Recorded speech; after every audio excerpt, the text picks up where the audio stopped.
Well, thanks very much for that introduction, Holly.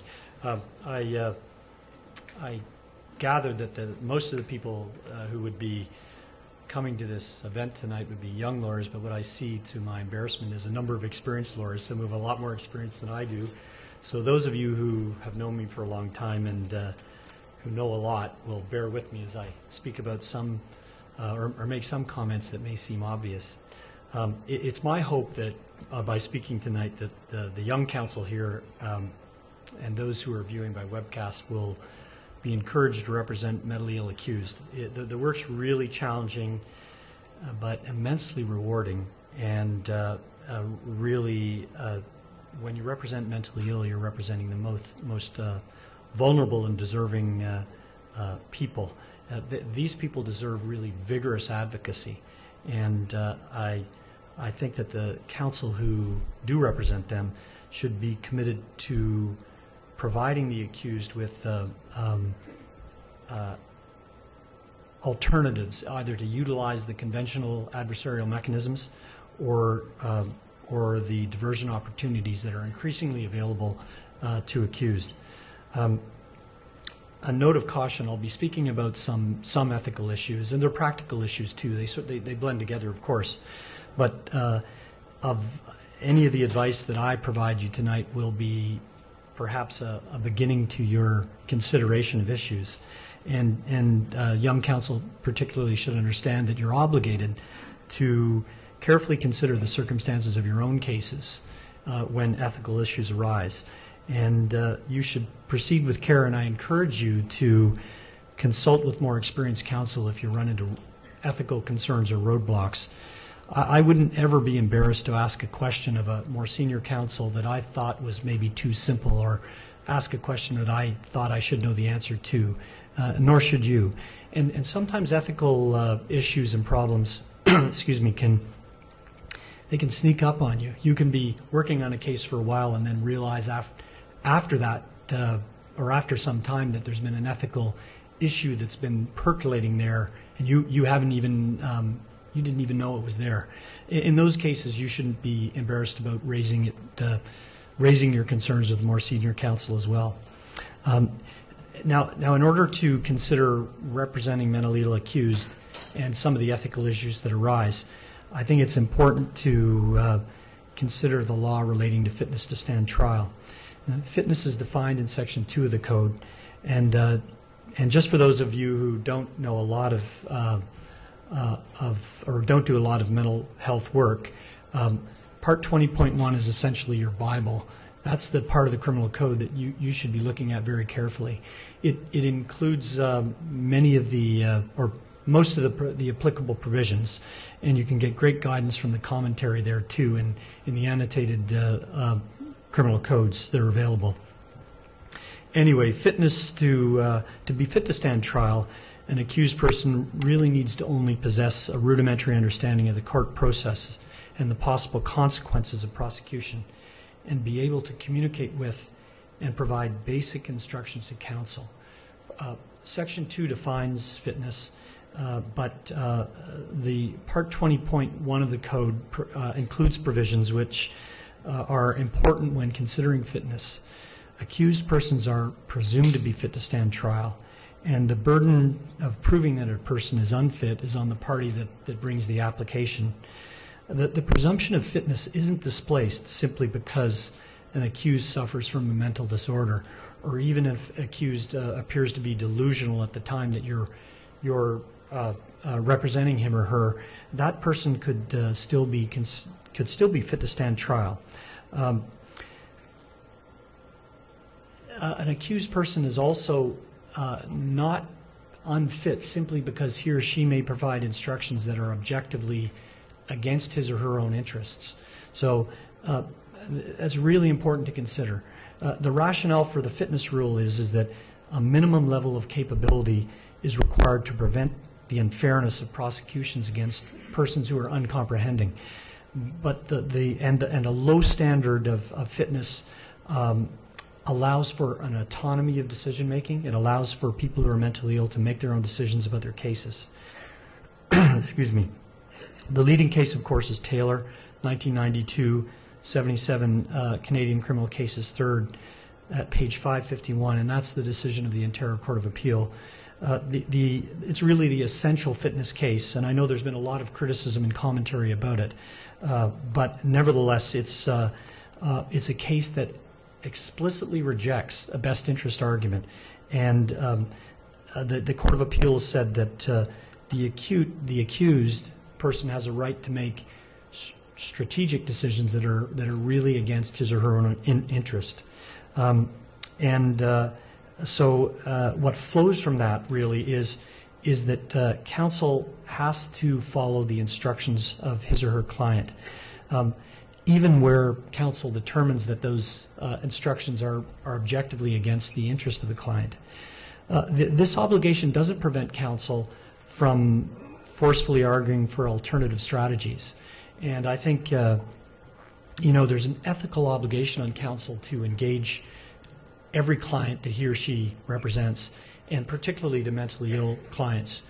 So there may be cases, or I've seen cases, where it seems to me that counsel have adopted somewhat of a passive approach when dealing with someone who's mentally ill. That's certainly not appropriate. One should argue forcefully for what, or counsel should argue forcefully what he or she thinks is the appropriate course of action, but that ultimately to follow the obligation, which is to accept counsel's instructions. Of course, there are ethical considerations in accepting instructions from clients. I should have said clients, but there are ethical considerations that we always have to follow. One would never assist the client in entering a plea to a charge that the client has said he's not guilty of. One would, of course, never allow a client to perpetrate a fraud or dishonesty, but counsel must follow instructions. And as we represent the mentally ill, we're continually facing both what I would characterize as external and internal pressures to do the right thing, and sometimes the right thing is not consistent with the client's instructions. I have, in my practice, encountered had many situations where very well-meaning people, family members, friends, social workers, doctors, have asked me to do something that my client doesn't want, like, for instance, agree to an NCR assessment or agree to terms of a probation order that would mandate treatment against my client's wishes. And of course, I must. We all must follow our client's instructions. Counsel has an obligation, an ethical obligation as well, to ensure that the client is, or attempt to ensure that the client is capable of understanding the court process. It would be, in my submission, an abdication of professional responsibility to fail to try to educate the client about the court process so that he or she can be considered to be fit to stand trial. The problem, I think, is that too frequently counsel are confronted with a mentally ill client who's apparently unfit, and they take somewhat of a passive approach and don't understand that it's their role, their obligation to attempt to educate the client so that the client meets the very low standard of fitness. Many accused persons may be capable of being fit to stand trial, but don't appear to be so, simply because they're unfamiliar with the process, the criminal process. Perhaps they're traumatized as a result of their arrest and incarceration. They may be under the influence of drugs or alcohol. They may be unable to communicate in conventional ways, especially with people that they're unfamiliar with. So counsel has an obligation to ensure that clients obtain an opportunity to become fit. The opinion of the defense counsel about the issue of fitness is often determinative, and it's really an owner's responsibility, because counsel may be the only person who has the opportunity to interview and to school a client about the court process in an informal way. a defense counsel must take this opportunity. And it is, I think, important to resist the temptation to let the fitness issue be resolved by the court. The temptation arises because sometimes if an accused is found unfit, he or she may get an opportunity to go to a forensic hospital for, well, if found unfit, on the basis of a treatment order. Sometimes, too, if the issue of fitness is undecided, there may be an order made for a further assessment, which could take place in a hospital. And there are many times as counsel when I feel the best thing that could happen to my client would be for him or her to be sent to the hospital either on a fitness assessment or subject to a treatment order. But it's totally inappropriate to let that process happen without vigorously attempting to assist your client in obtaining fitness. The laws are designed, again, to ensure that those with even a rudimentary understanding of the fitness process are found to be fit and are allowed to make their own decisions about how the case proceeds. Now, what follows from, I guess, a concern for ensuring that your client is capable to be fit to stand trial, or attempting to ensure that your client's capable is that the raising of the issue of fitness may be delayed. Excuse me. And my position is that there's nothing unethical. In fact, it may be appropriate in certain cases to delay the issue or the trial of the issue of fitness when it's apparent that your client appears to be unfit. You, I think, can delay the issue in circumstances where you believe that some time will at least increase the chances that your client will become fit. It's not inappropriate, in my view, to adjourn a case when an accused appears to be unfit so that you can have time to consult with him or her, or for him or her to settle down.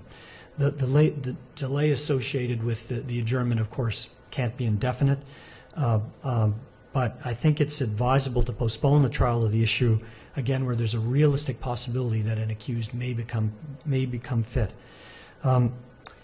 It's not problematic to delay the trial of the issue early on in the process, particularly close in time to the accused arrest. And what becomes a little more tricky is to postpone the consideration of the issue at a time when substantive proceedings are taking place. So, for instance, in the middle of a trial or a preliminary inquiry. I still think that in the case of a preliminary inquiry or trial, that if a client appears to become unfit, that it's appropriate and prudent to ask for a delay of the proceedings rather than launch into a trial of the issue of fitness. Now, and I guess what flows from that is, and this is primarily for young counsel, is that when we're representing mentally ill accused whose fitness may be on the margins, we have an obligation to critically evaluate the client's fitness on an ongoing basis. A verdict of fitness early on in the proceedings is not necessarily valid as the proceedings flow or continue. So it really is important for counsel to be careful and be watching his or her client's performance as trials proceed.